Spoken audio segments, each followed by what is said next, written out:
Söz суроо берүү үчүн депутат Токтошев Эмил Токтокуновичке берилет. Рахмат, урматтуу төрага. Саламатсыздар, урматтуу депутаттар. Урматтуу Мелис Шерикбаевич, бул мыйзамды колдойбуз, колдош керек. Себеби бул мезгилдин талабы. Албетте биз мыйзамдык эрежени сактап, кепилдиктерин, алардын келечектеги рисктерин, коопсуздугун сөз эске алыш керек. Мына калатыбызды уктук, мыйзам менен тааныштык. Айтып атасыздар, эми электрондук акчаны юридикалык да, жеке жактардагы чыгарганга болот деп атасыз да. Уруксат берилет деп, кандайдыр ченемдер менен. Ошого кандай кепилдик ким берет?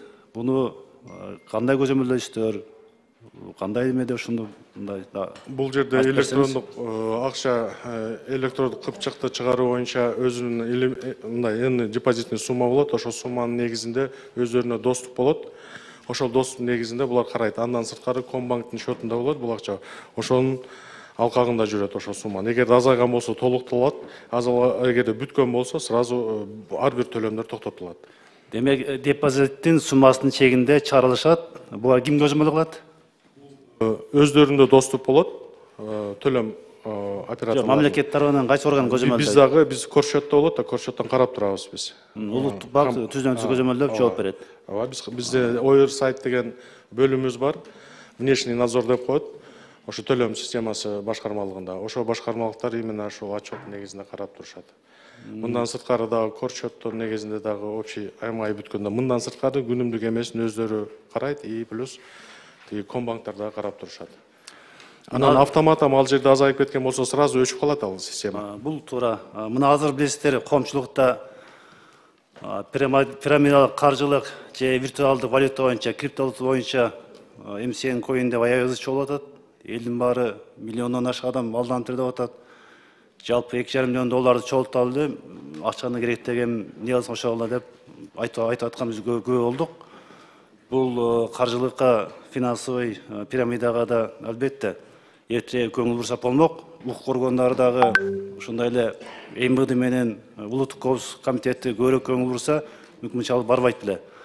Анан эми биз дагы жогорку кеңештен бул боюнча да бир мыйзамдарды карап чыгыш керек.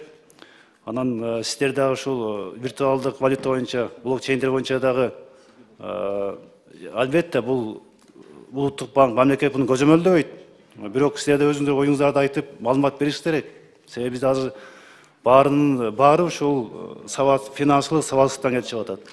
Биринчи, экинчи ошол криптовалютаны реклама кылган биздин аттуу баштуу кишилерибизге ишенип, алар дагы көмөк көрсөтүп атат. Ушунун баарын жоопкерчилигин карап, укук негизинде, мыйзам негизинде баары жооп бериш керек. Бул өтө чоң сумма, жакынкы аралыкта эле мына көрүп атабыз видеолорун, адамдарды жөн алдап алган да, гипнозду алдап, элдер ишенип акчаларын берип койгон.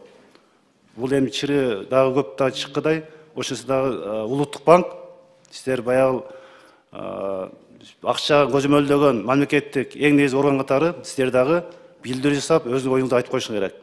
Себеби демек будан башка да ушундай алдамчылар бар, пирамидалар бар, эртең дагы чыгышы мүмкүн, эртең дагы элди алданышы мүмкүн. Анан баары ызылдап, анан бизге да келет.